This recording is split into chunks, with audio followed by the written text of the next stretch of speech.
Tapi sama-samalah kita nantikan sebarang kemungkinan, orang kata pertukaran, semua boleh berlaku. Just sentiasa update, ikuti kami di platform Cosmo Online untuk anda dapatkan perkembangan terkini dan fakta-fakta yang jelas berkaitan kes yang melibatkan YB kita.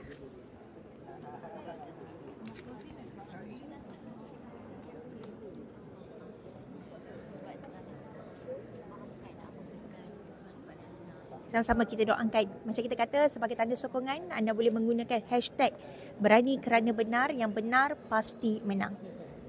Kita penuhi ruangan komen ini dengan hashtag berani kerana benar, yang benar pasti menang. Seperti yang dikongsikan YB sendiri, yang benar pasti mendapat pembelaan sewajarnya.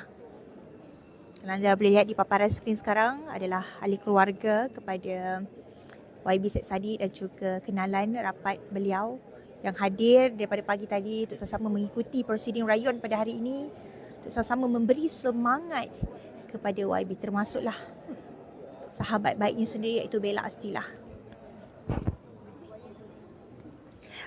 Kata sambil-sambil tu saya mohon ataupun mungkin anda boleh bantu saya untuk tap-tap screen, kita reachkan 100,000. So, saya kata setiap live saya perlukan dapat 100,000 K. Nanti bos saya marah. So kalau tadi untuk part 2 kita dah berjaya reach 100K, Alhamdulillah. Untuk kali ni saya mohon jasa baik anda untuk tap-tap screen, kita bagi reach 100,000 K. Sambil-sambil anda melihat orang kata situasi yang berada di kawasan luar legal Istana Kehakiman, antara orang kata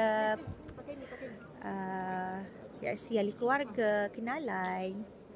Betul, hari ni kita menggunakan hashtag berani kerana benar, yang benar pasti menang sebagai tanda solidariti ataupun